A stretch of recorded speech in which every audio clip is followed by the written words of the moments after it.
meus amores, tudo bem com vocês? Chegando mais uma semana de aula e com ela vamos adquirir novos conhecimentos. Prontos para adquirir eles? Então basta vocês aí estar fazendo a leitura do conteúdo, assistindo o vídeo e, claro, não esquecendo de fazer a atividade proposta para verificar o que falta aprender ou o que vocês adquiriram de conhecimento, tá certo? Então vamos lá para mais uma aula de ciências. Olá pessoal, na aula de hoje falaremos sobre ligações químicas, ou seja, iremos aprender conhecimentos sobre isso, ok? Mas antes vamos lembrar alguns pontos que a gente já viu no capítulo anterior, que é o que é substâncias, o que são moléculas. Então, substâncias são formadas por unidades pequenas que são chamadas de moléculas.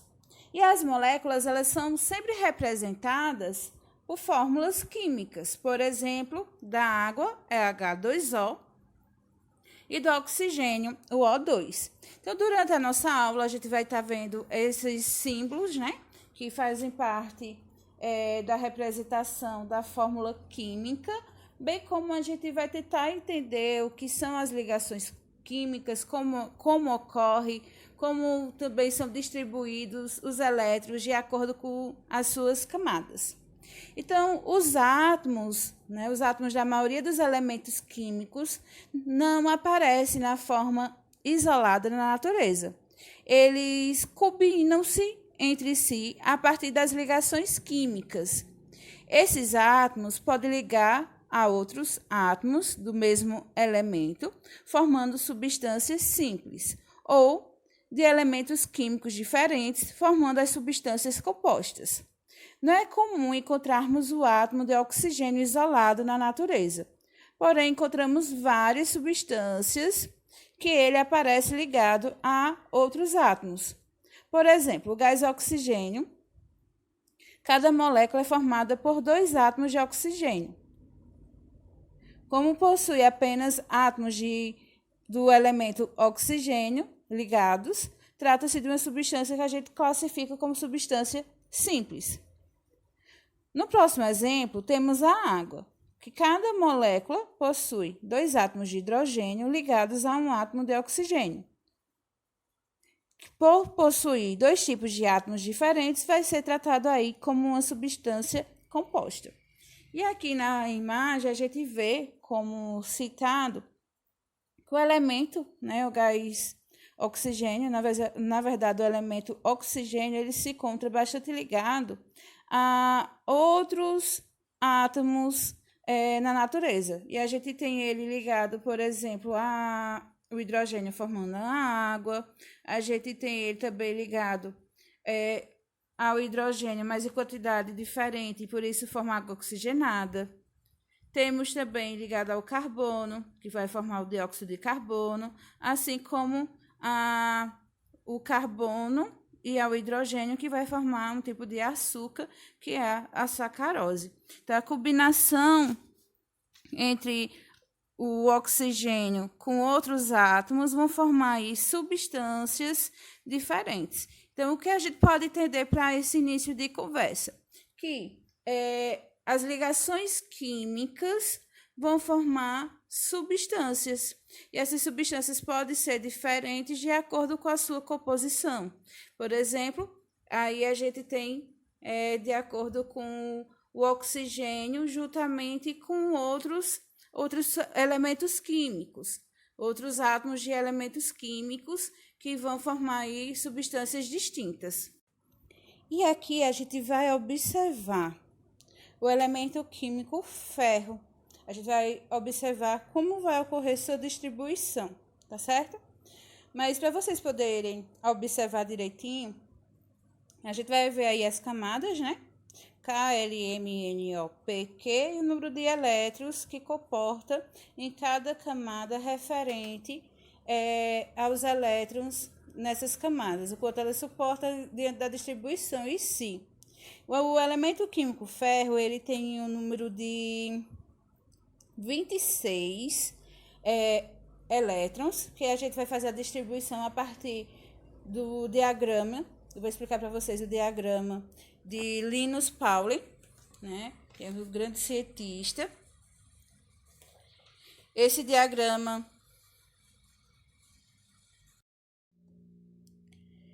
assim a gente vai observar, pessoal, que de acordo com as camadas eletrônicas, né? Que é a eletrosfera, a gente vai verificar que cada uma delas tem um limite que consegue abrigar, que consegue suportar a níveis de elétrons. Ou seja, ela comporta um número máximo. A gente vai ver que a camada K, ela tem um número máximo para 2 elétrons. A camada L para 8 elétrons. A camada M, ela tem aí um suporte para um máximo de 18 elétrons. A camada N, ela suporta aí um máximo de números de 32 elétrons. A camada O, ela suporta 32 elétrons. A camada P suporta o número máximo de 18 elétrons. E a camada Q suporta o número máximo de 8 elétrons. E assim, a gente observa a distribuição eletrônica do elemento químico cloro. Cloro apresenta 17 elétrons. É um elemento químico que a gente vai verificar que está neutro, porque não é um íon, né? A gente vê nitidamente isso, e aí a gente consegue fazer a distribuição, que vai estar distribuído aí nas camadas K, L e M, em que vai estar de acordo com o que cada camada suporta. Então, a gente vai ter aí que a camada K suporta o valor de 2, a L 8 e a M até a 18. Como o elemento químico de cloro tem 17 elétrons, a gente pode colocar aí 7, que quando a gente somar, a gente vai ter o valor da distribuição da quantidade de elétrons que o cloro possui. Então, aí a gente já consegue verificar a sua distribuição, a distribuição eletrônica do elemento químico cloro, onde vai estar 2 na camada K, 2 elétrons, 8 na camada L e 7 elétrons na camada M. Aqui a gente tem um esquema do famoso diagrama de Linus Pauling. Esse diagrama ele serve para fazer a distribuição eletrônica em níveis e subníveis. Esse diagrama de Pauling ele nos dá a ordem energética dos elétrons nas camadas. A gente sempre faz a leitura dele no sentido diagonal de Pauling, como vocês estão vendo. A gente sempre faz a leitura nesse sentido, no sentido das setinhas. Então, observe bem como a gente vai fazer a leitura. A gente vai começar aqui, ó, um S2, 2S2, 2P6, 3S2. Finalizou aqui, vai para cá, ó, 2P6, 4S2. 3D10, 4P6, 5S2. Terminou aqui, vai para cá. Então, 4D10, 5P6, 6S2. E assim sucessivamente. Então, percebam. Terminou aqui, vai para o início da setinha. Começando tudo de novo. E assim é que a gente usa e faz a distribuição eletrônica em níveis e subníveis de energia dos elétrons. Para que serve esse diagrama e como tenho que utilizar ele? Então, ele é utilizado principalmente em uma distribuição eletrônica que fazemos em níveis e subníveis. Primeiro, a gente distribui em subníveis e pega esses subníveis e transforma em níveis, que a gente vai ver como isso pode ser feito. Analisando o elemento químico ferro, então aqui a gente tem o símbolo e o valor de prótons e de elétrons que o elemento químico ferro tem. Aqui a gente percebe que esse elemento químico ele está neutro, ele não é um íon, porque ele não apresenta sinais de mais nem de menos, e também não apresenta um valor ao lado desses sinais, ou seja, a gente não tem nada disso aqui.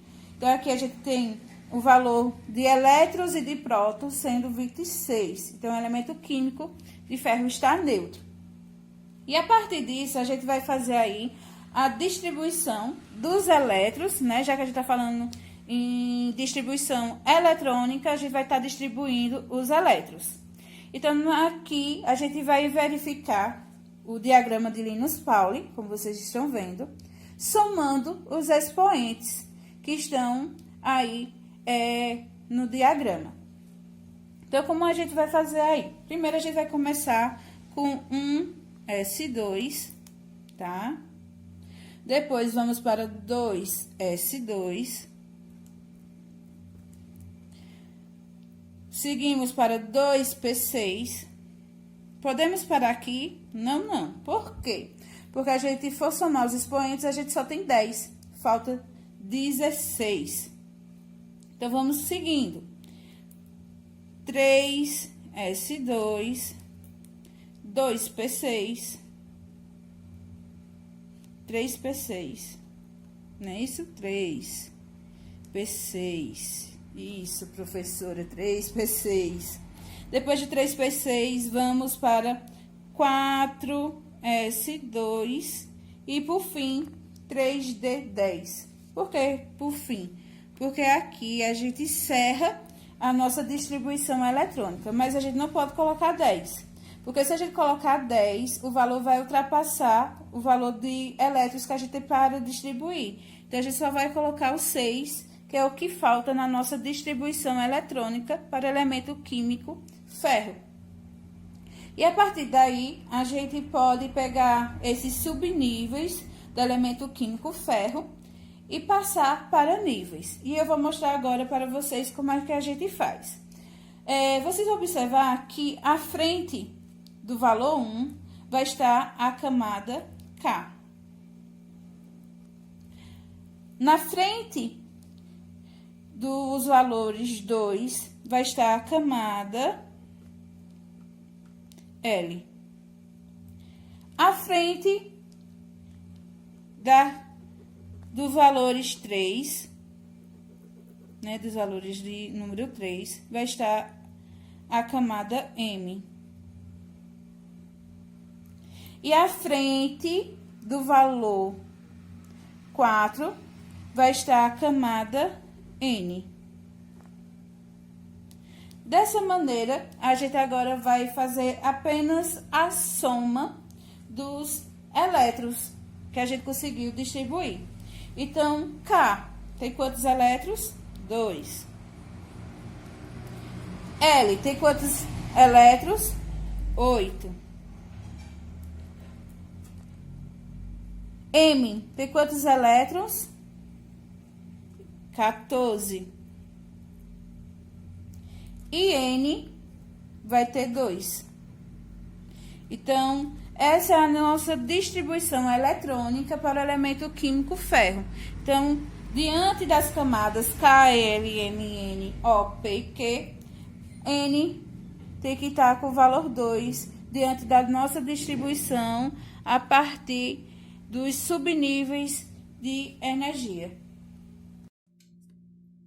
Como a gente viu usando o diagrama, né, a distribuição a partir do diagrama de Linus-Pauling, a gente verifica aí, né, a partir do esquema, que se a gente fosse representar a distribuição eletrônica do elemento químico de ferro, conforme está na primeira tabela, ficaria errado, que a distribuição correta é como está abaixo. A gente vai observar que, assim como em algumas camadas o valor de elétrons não pode ultrapassar, aqui também vai acontecer o mesmo, né? Alguns valores não podem ser inferior, dando uma estabilidade, buscando verificar de acordo com os gases nobres. Então, aqui o que a gente vai verificar é que a camada M ela não pode ultrapassar o valor de 16. E assim, os dois elétrons vão para a camada seguinte, né? A camada posterior. Bom, gente, eu espero que vocês tenham gostado do assunto, tenham entendido, anotem as dúvidas, o que não ficou claro. E foco na atividade, se cuide, use máscaras, façam a higienização da mão, assim como mantenham o distanciamento social.